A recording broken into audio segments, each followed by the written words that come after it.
And she was like, man, you have been having this incredible experience. And I said, I don't know why, but it happened to me. And that's when we hung up. And then she went to bed, and I went on to check things out now. But the thing is, after that experience, everything in my life changed, because now that I saw that everything meant nothing, and I try to not care about anything in a sense, because nothing can save you, nothing at all.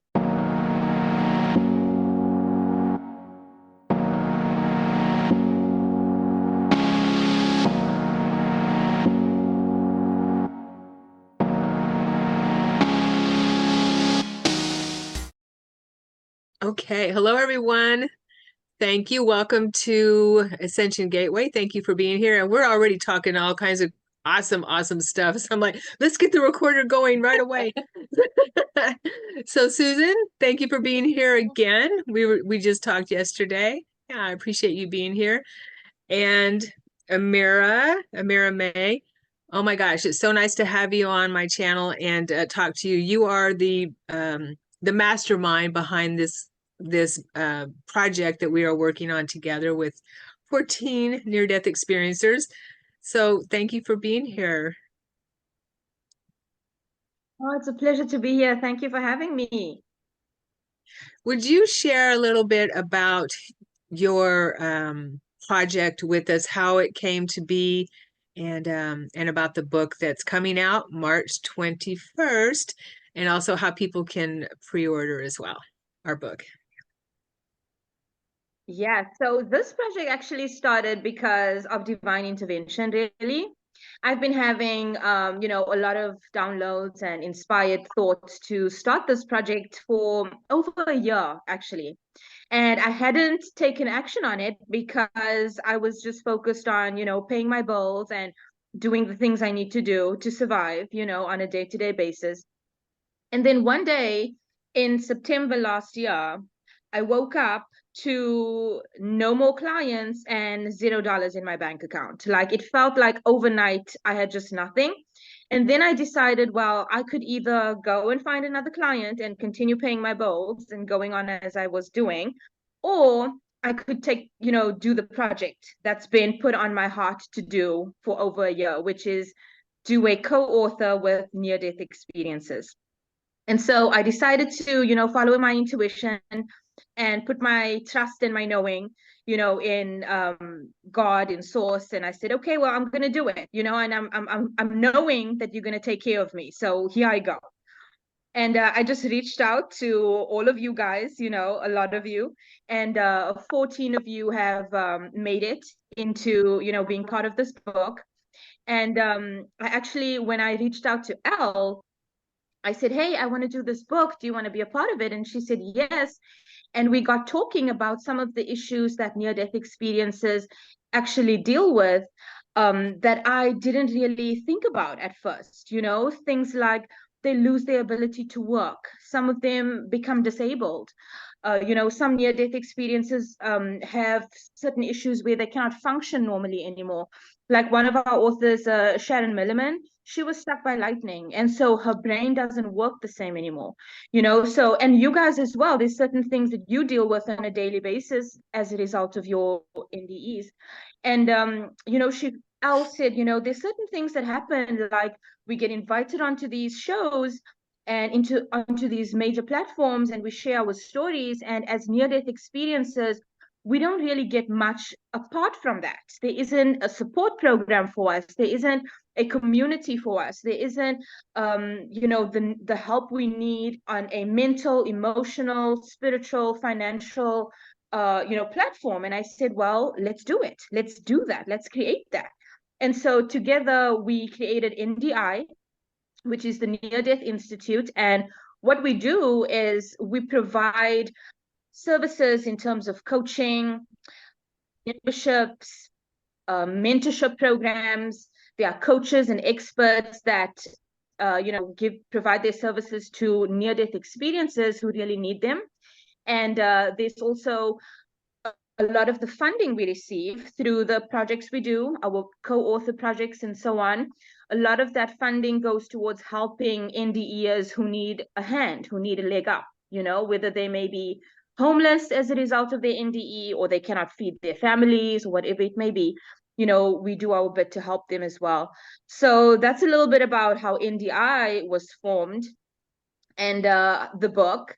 And so, yes, the book is in the process of being finalized as we speak, so in a couple of days, the manuscript will be finalized, and we are publishing on March 21st. So super excited. And yeah, I'm looking forward to it. Oh, that's amazing. I didn't know that you and Elle formed NDI together. Yeah, I love that. And Yeah, I mean, I just reached out to her to say, hey, be a part of my book. And when we got talking, and she mentioned all the things like, hey, what about the NDEs? We just, get on these platforms, and when we're there, we get to share our stories. And, the host of the platform makes all the money. They get all the ad revenue. They get all the benefits of us sharing our stories. So it's a little bit like NDEs are used as content, these stories are just used for content, and there isn't something that can provide them the help that they need. And so I said, well, let's change that. Let's do things differently. There are obviously other places that do things the way they do. Let's do things differently, and let's put the NDEs in a position of being celebrated, because in my opinion, I think NDEs should be celebrated. You've literally died, and then you came back to tell us what it's like. So in doing that, not only are you removing a lot of the fear that we have around death, not only are you strengthening our understanding and our relationship with the divine, but you are giving us something that no one else can give us. No one else has died and come back and said, hey, this is what's going on. So I feel that needs to be celebrated, and that's what I want to do. Amazing. Thank you. Thank you, Amira. Yes, on behalf of all NDEers, thank you. And I know there's Susan. been a lot of fear about us sharing our stories too. And I know, Right. like, when I was a kid and trying to share my experience, my father told me, quit telling those stories, quit telling those lies. And I really didn't occur to me until we were speaking last night that it wasn't until after he passed that I actually started sharing my story. Mm. Right. Yeah. Wow. That makes sense. Yeah. It is. Mhm. Read. I see you're driving. Don't let us interrupt your driving, please. Okay. Yeah, please be safe. I'm always safe, actually. I thought that until I had an incident last week, so a week ago today. So Yeah, and you're going to share that with us in this show, yeah, right? And how whenever it's appropriate time. Sure. Well, go ahead and introduce yourself, Susan. And I mean, we talked briefly, or not, well, kind of briefly last night, but we did have some Mhm. great conversations. And if you would introduce yourself and Yeah, tell us about your work. my name is Susan Walter. I live in the Kansas City metro area. I consider myself an intuitive artist, and all of my connection to that has all been because of my NDE. I've been trying to share and help people connect with their own angels through my artwork.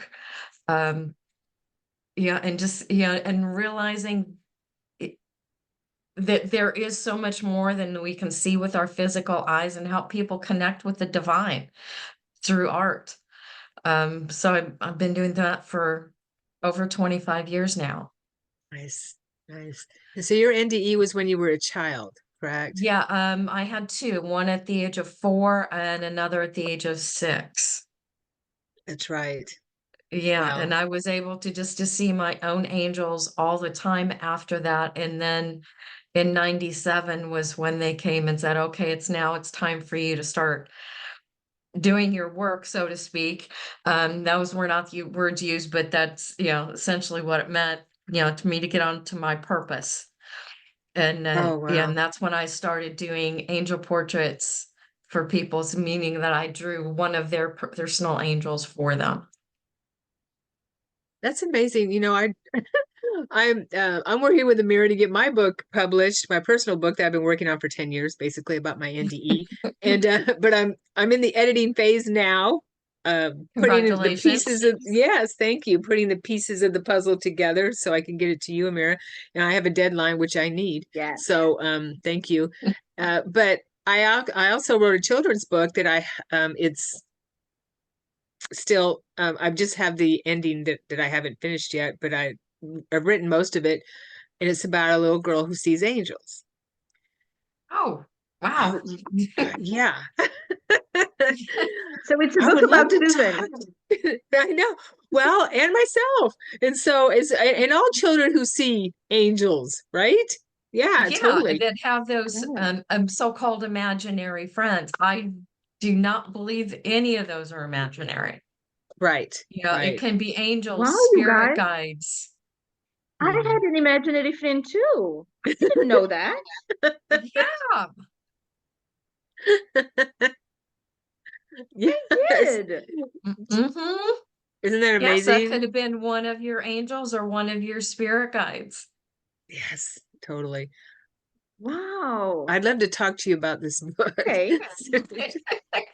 Susan, offline. Yeah, a little bit. Okay. Reed, are you in a place where you can chat with us? Oh, sorry about that. I was on mute. That's Yeah, okay. I'm okay, Sharon. No problem. Okay. Definitely. Nice to I'm glad see I'm you. here. Nice to see you too, because I was last week when you weren't on Phil's radio, and then I was following you and all the authors there actually that were sharing their stories, and that was pretty interesting actually, and I'm looking forward for next week because I'll be on it too. Yay. And definitely was very interesting because what happened is that I listened to a lot of what you were saying, and I found myself in you because you said something that I even put in my chapter, which is how to die. And I remember when you were saying that, it was pretty, it resonated to me because I was like, oh, that's interesting. So somebody else is connected. And We I are. was like pretty interested. I mean, I was very interested in listening to you because I feel a lot of my situation in yours, and then in a sense where not really because that we had the same condition, but the same phrases that you use. It's like, oh, I see Mm, myself there, and mm. I think that we have a good connection. That's why I said, oh, when I got your invitation, I said, let me answer, let me say, okay, I'll be there. But there was a little delay because of the connection, but I'm glad to be Oh, well, thank you for being here. Yeah. Mm. And I really don't want you to share while you're driving. Are you going to be here. in a Are you going to be in a place where you can park and share your story with us? Yeah, some Oh of your yeah, NDE? yeah. Actually, Okay. I'm looking for a spot right in front of me right there. Okay. All right. All Definitely, right. Well, Good. we'll come back to you when you park. How's that? definitely. Thank you. Thank you. Yes, Okay. So we were talking about invisible friends, right? Yeah. Amira, you had started before I turned the recorder on, you had started talking about angels, Archangel Michael, and can you Yes. expand on Yeah, that? so I wanted to know because you were talking about encounters with ETs, and you weren't sure if it was, kind of like a nefarious kind of situation going on, or if it was, okay. And I wanted to know if you're working with a protective energy like Archangel Michael, for example, and you request protection from all types of entities, working with you or even entering your space really. Does that include entities you've made agreements with to have certain interactions with? Like, for example, if an ET has an interaction with you, I believe that that interaction was planned in a sense, it was agreed upon at a certain time, and now it's happening. So if you request protection, will that cancel out then the agreement, or will they come in even if it is a Mm. nefarious connection? How does that work? Uh, Go ahead, Susan. I I can go after you. I never even thought about that in that way. Um, so I'm not sure how to answer that. Do you have any thoughts on that, Sharon? Yeah, I do. And I get information, of course, while people are talking. I feel it has to do with the person's soul plan, to be honest with you.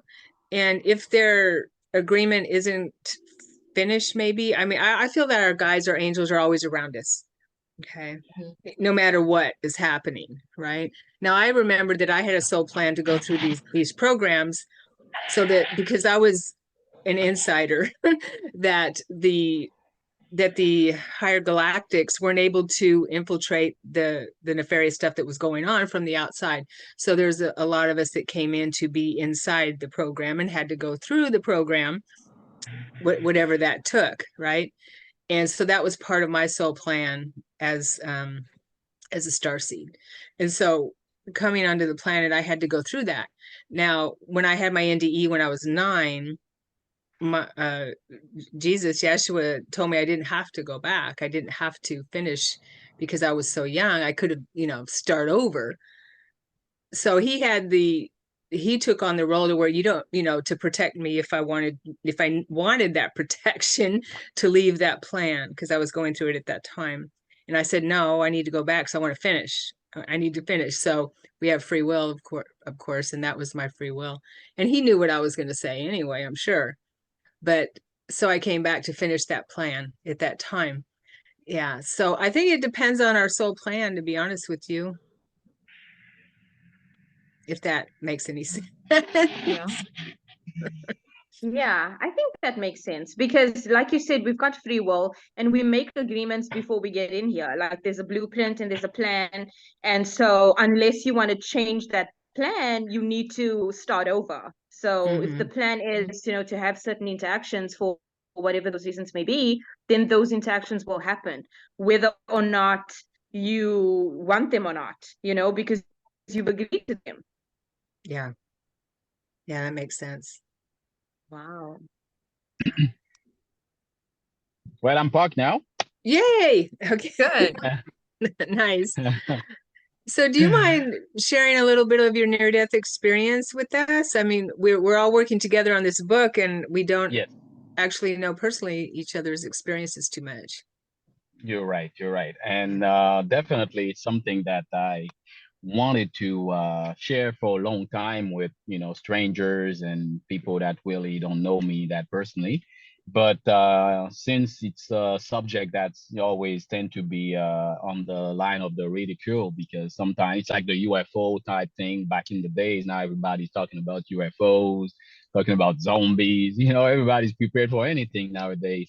So and now we about to put that book out there, and then actually when I met with Amira, and it was like something that was predicted, like we discussed about that too now, because 2 days before I saw her invitation for co-authoring the book, and I went to that tourism show where actually I found this Praetorian flag, and I said, oh, let me have a couple South African flags, and next thing you know, we get connected. So it was all in the process of getting there where we at now.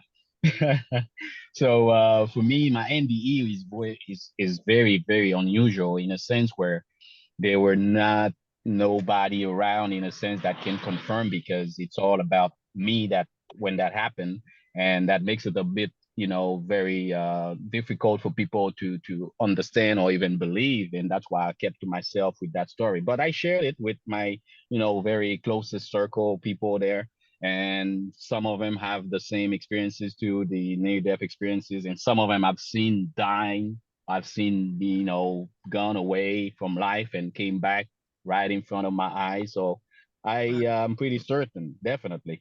And mine were in a time where I was very wild and free and young. It was not that long time ago, actually, about 10 years ago. So I remember very well. It was winter, just like I am here now in Canada, Montreal, and it was a January.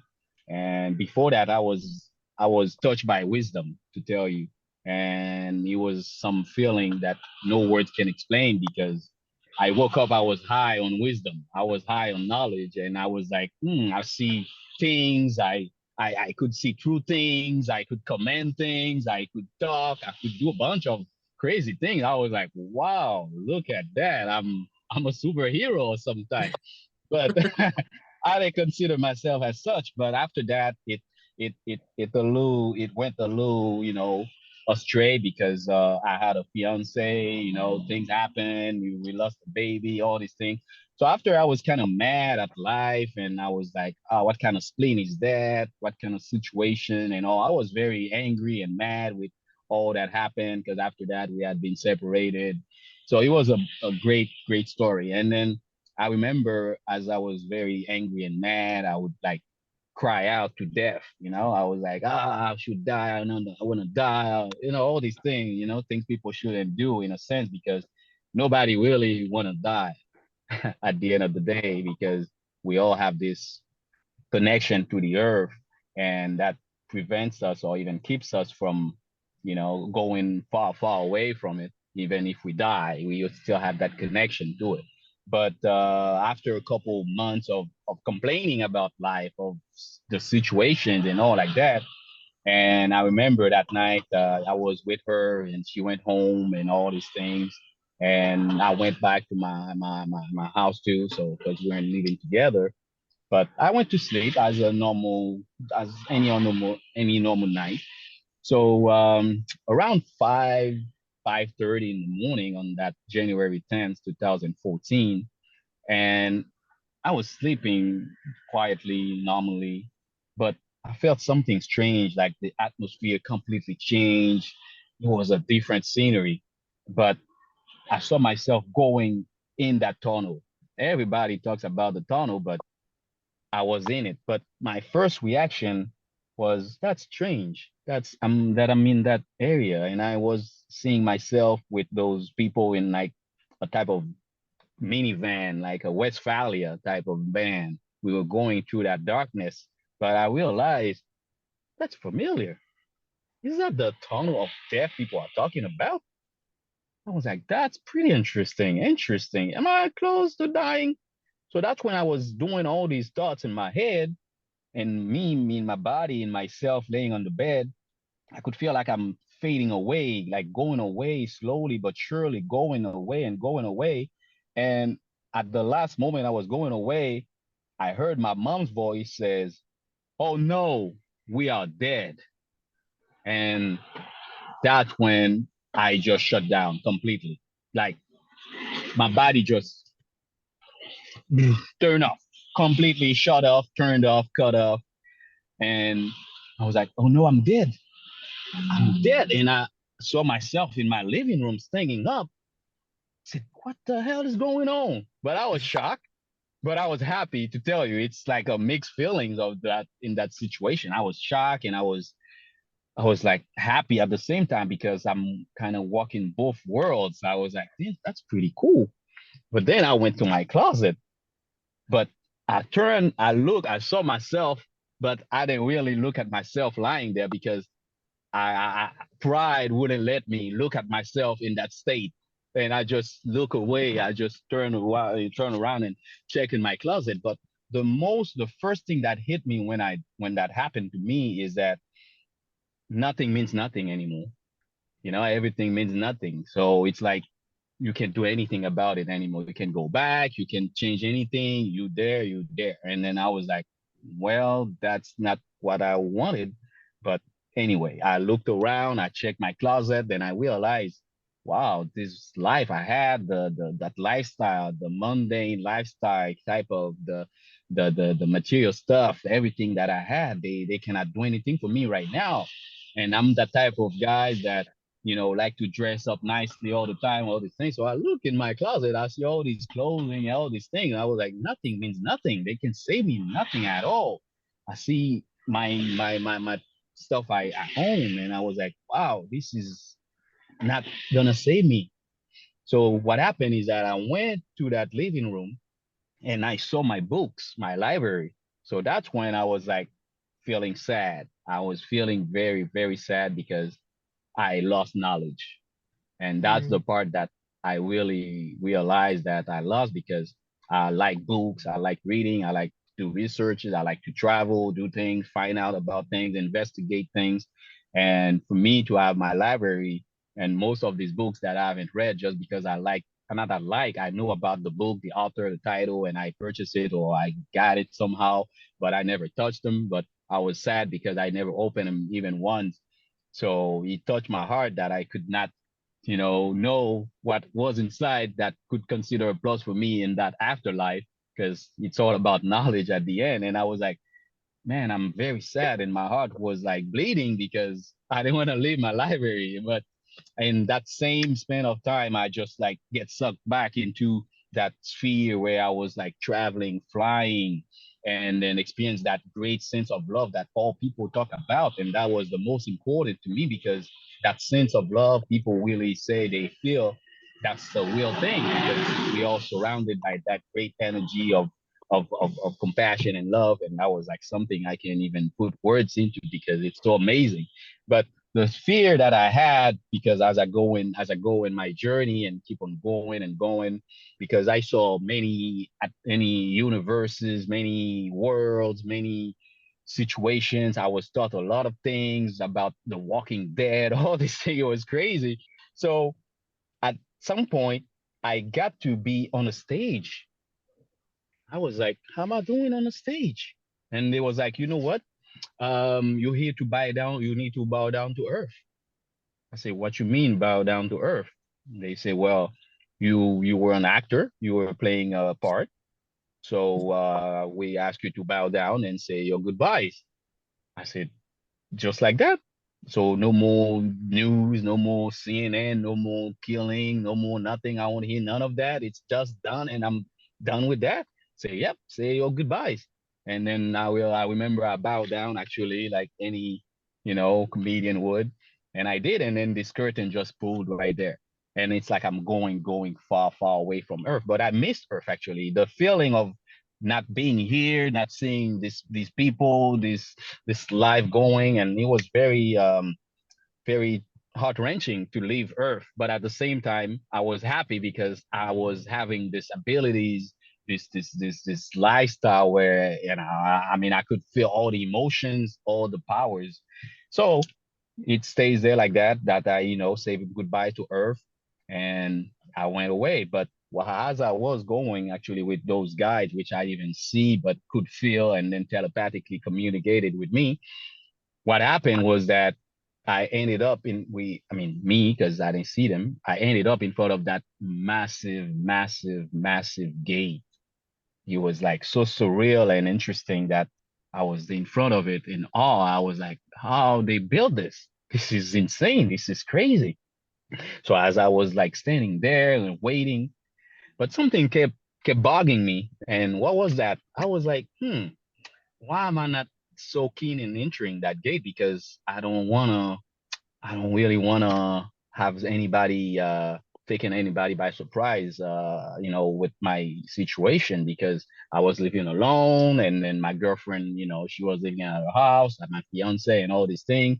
So it was a pretty crazy situation. If she would come to the house in the morning, after she would call me, and then all these things, you would not find, it was like all messed up. So I was standing there in front of that gate. I was looking around check in. I was waiting. I said, well, finally, I'm gonna finally know that Jesus guy, finally, these people we all heard of. Finally, I'm gonna have all the answers I need. I'm gonna shoot my shots. I'm gonna do all the killing with my questions. So I'm wait. I'm ready. I'm ready. And I was standing there without fear, without any discomfort, without any pain. I was like so like relaxed. I was so relaxed that there was even music playing. Like I was like leaning myself back and forth. It was fun.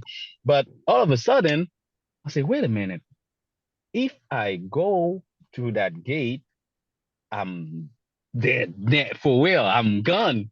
I'm gone and I'm gone and I don't want to be gone. I said, please, I have a girlfriend or fiance that I don't want her to be seeing me like that in my bed, and I don't think that's a good time for me to die because I haven't accomplished anything yet, in a sense, because I had people that had predicted me stuff that would happen to my life. I don't think they were all wrong, right? So I stood there and then I pleaded my case like that, but it was all in the in the telepathic mind. It was that autoscopic situation. You can even evaluate a lot of things at that moment. So that's when, as I was asking myself these questions, and all of a sudden my prayer was answered, and I, like a loud silence. I mean, I felt like I felt I come from the sky and fell on my bed, like bam. And then I and I took a gasp of air. And then I was like, no, no, no, no, no, no, no, no, no, no. And I tried to go back to sleep again. I hit my head on the bed. I said, no, no, no, take me back, take me back. I was like crazy. I said, you just died and then you just want to go back. How you think would that work? Walking both worlds. So right in the moment, I look at the time, it was 5:30. So I called my friend up in Florida, which a friend of mine back then I had, but we lost touch for now. And she was a good friend. I said, you know what? Guess what? She said, what? I said, I just died. And she said, what? I said, I tell you, I just died. I just came back. She said, no way, you crazy, you all right? I said, no, I ain't crazy. And I repeat the same. I mean, I even give her the full version, like, because it was still fresh.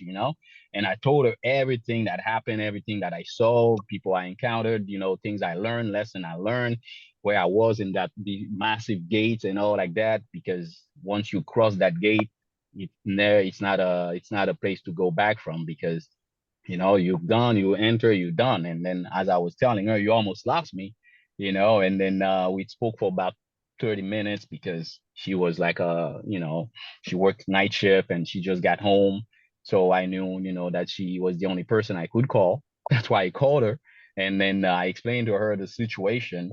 And she was like, man, you have been having this incredible experience.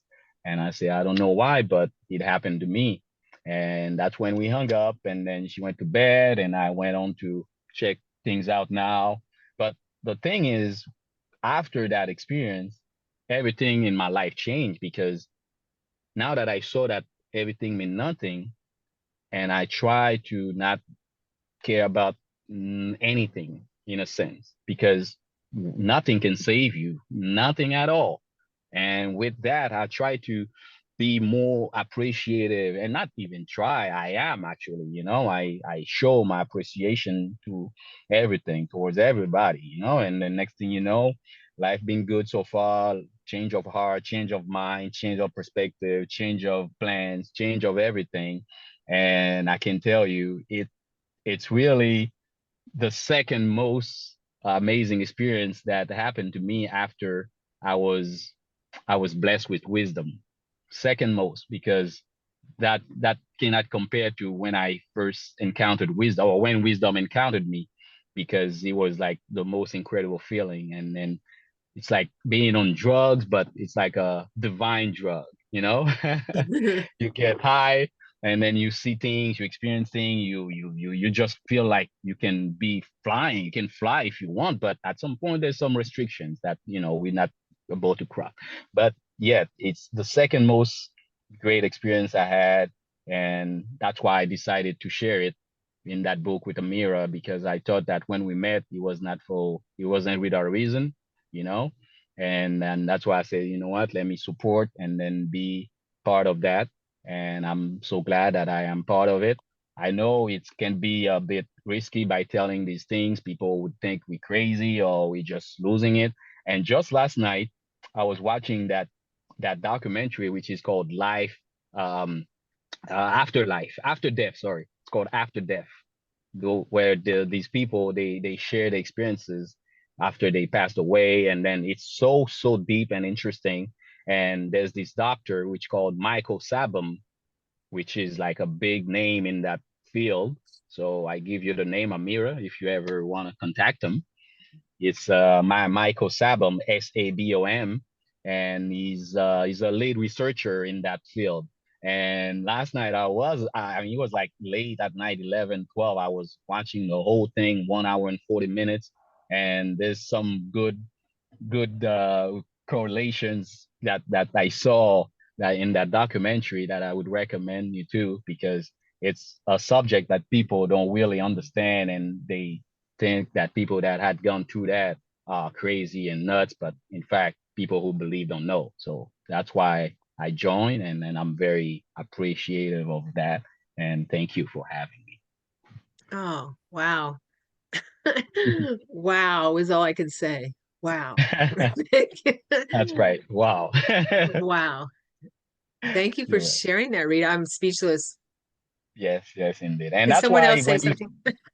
how to die, and then actually I was very happy when you said it, because I was like, huh, well, a connection is there actually with the way I started my chapter. Actually, it's even the way I started it. How we both Oh, had to die, oh, and then that's yeah, exactly the situation, because that death of me, it was about how to die, not why, but how, and I didn't want to die that way. right. So that's Yeah, what. I love that because we are not basically in modern society, Western society, taught how to die. We don't That's know that. how to die. Yeah, That. Yeah. That's which is pretty so interesting. important. That's one thing that every single person on the planet does. And I we know. don't, yeah, we don't really know how to die here in our modern society. Well, Yeah. well, Yeah, at I least was somebody gonna actually have some. Go sorry ahead, to Mary. cut you off, Liz. I was actually on a call last week with someone who is a death doula. And I had never heard of a death doula before. So Hmm. what she does is she basically helps people to die. And she was explaining that when people have a lot of limiting beliefs and a lot of fear-based beliefs, it's really difficult for them to die because they hold on to life. They are afraid of what they're going to encounter, so they hold on to life and they kind of fight off death, almost like a tired toddler who doesn't want to fall asleep. They just fight their sleep until they crash. So Yeah. it's something like that. And I said, that sounds very interesting because my late grandmother, she, she was a wonderful woman who, helped me become a better person through her difficult way of being. I'll just put it that way, And she lived to be very, very old. And when she was extremely old and she was getting ready to die, my other grandmother was with her when she was in her final moments and actually dying. And she described to me as well that she was almost like fighting, like she didn't want to die. She was just I don't know if she was asleep or if she was conscious through it all, or if it was happening in her sleep, but she felt almost like a resistance. And I was wondering, I wonder if it's because she was maybe afraid or had some fear-based beliefs and thoughts because of the way she lived her life. Hmm. Because if you live a good life and you do good and you are a good person and just ooze goodness, there's no reason for you to fear what's on the other side. But if there's certain things that you shouldn't have done, or that you did things despite what your intuition was telling you, or despite knowing better and you did it anyway, then yeah, I would be afraid to die. I would be afraid to, meet my creator and say, yeah, I did these bad things knowing what it was going to do to other people. Like I would be afraid. So that was interesting. Yeah, I actually do spirit rescue, and I had to help my grandmother, who was very staunch Catholic and feared, was always fearful that God was punishing us all the time for every little thing. And so I had to help her move across because she was bedridden for the last 10, 15 years of her life, a long time, because she was afraid to die. She died when she was 99, and she was afraid to die. As much as she talked about God and everything, she didn't see the all loving God. She saw the judgmental God. And so I had to help her from the Same. spirit world. Yeah, Yeah. same, same, same. Yeah, and Yeah. there's a lot of people that I notice in my work in spirit rescue. Psychopomp is what they call it, like a death doula, but you're working with spirit. Is that there's so many people stuck on the earth plane when you are in that realm that are afraid of judgment and don't want to leave the earth plane because they're afraid of judgment. And what in my near-death experience, when I was met by Jesus, by Yeshua in 2001, the second one, everything that I felt guilty about, anything like that, was washed away in his arms. When we merged, and when I was in the light of God's love with him, all of that guilt, anything like that, I feel was totally gone. So, I just don't believe there's anything to fear, and that's what our life review is for, is to help us understand, we could have done better in certain things, and and that kind of thing. So, yeah, that's one thing that the system that we exist in, this machine, whatever you want to call it, that we exist in, this matrix, feeds off of, is our fear of death. Fear, basically, but fear of death. Yeah. Yeah. Mm-hmm. So bless those angels that are death doulas for sure. Yeah. Yeah. Yeah. And I think also, the fear obviously comes from a lot of upbringing, what we learn when we're growing up, what people tell us as we grow up, when we internalize that. Because for the longest time, before I had my awakening, well, I had a few awakenings, but before I really got into wanting to know more about what's going on, I was very much afraid. I thought for sure I am going to hell. Like, there's no way I'm going to make it out. There is nothing, I don't know anyone who is going to heaven, according to what I'm looking and seeing around me, So I was almost certain that this is the end for me. I'm definitely going to hell. So I'm just going to do whatever anyway. And when I first learned of near-death experiences through a very old book, and I don't even remember the title of the book, it was so old and, torn up and just, a beaten down book.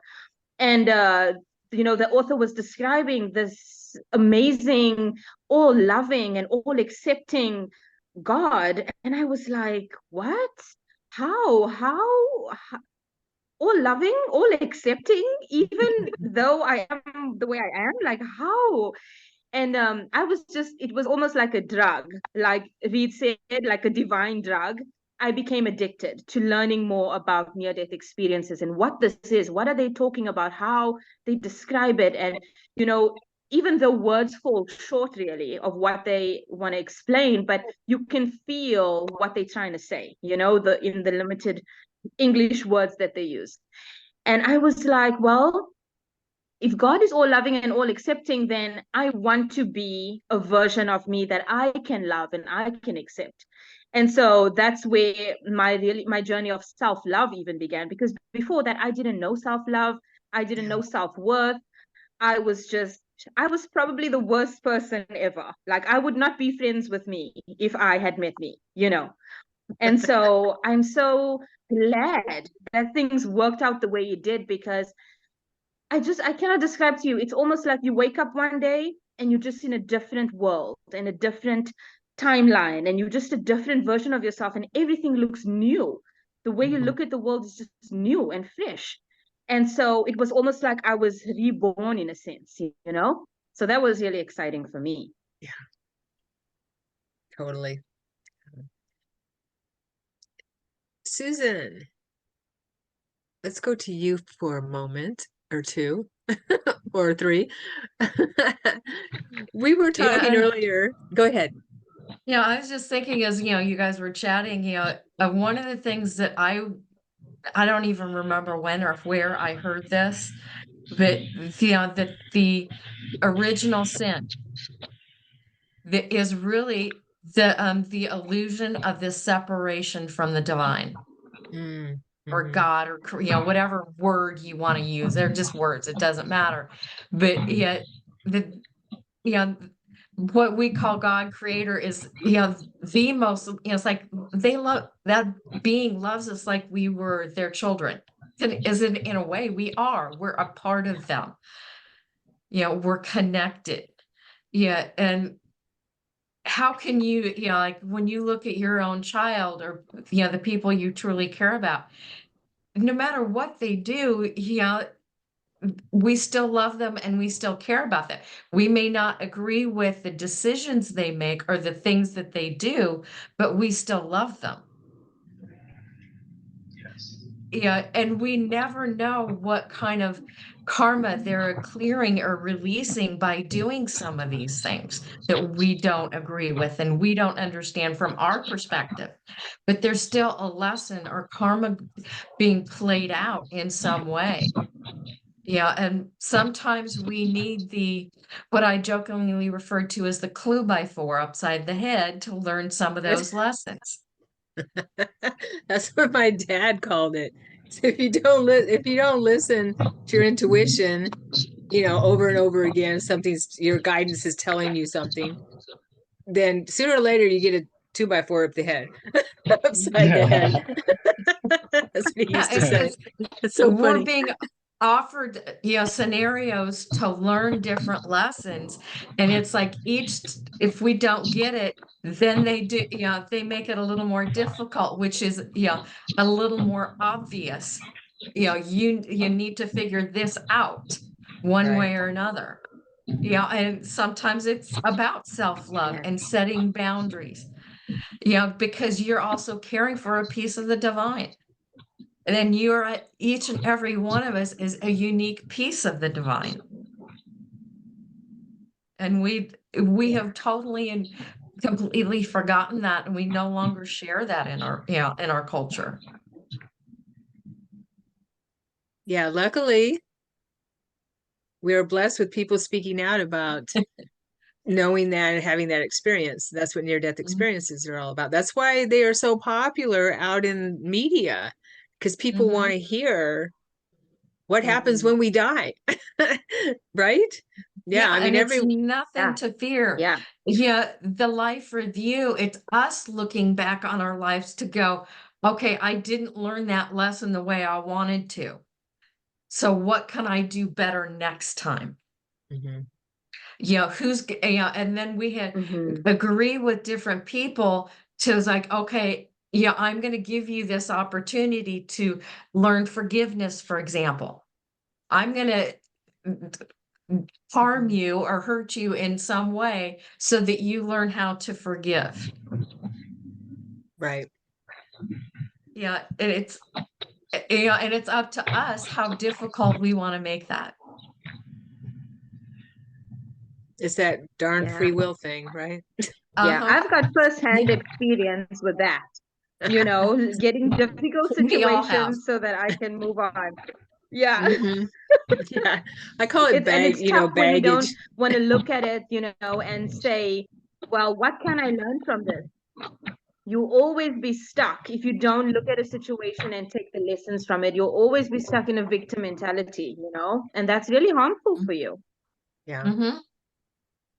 Well, I remember a saying that says, if you don't love yourself, then nobody gonna love you, Right. And it's a fact, because love starting with self first. That's why I love, in a sense, when Donald Trump was saying MAGA, make America great again, I even went deeper with that. It's make yourself great again. It's all about the personal self, that you get to make yourself way, way, way better version than you were. And that's exactly what happened. I noticed with most people after they have these experiences, out of body experiences, and whether it's NDE, astral projection, lucid dreaming, all these things, they all have this aspect of not only to love themselves more, but to love people around them more. Even Yes. That's why exactly the love of God is his forgiveness. Actually, that's the only thing he has. He has not much in that.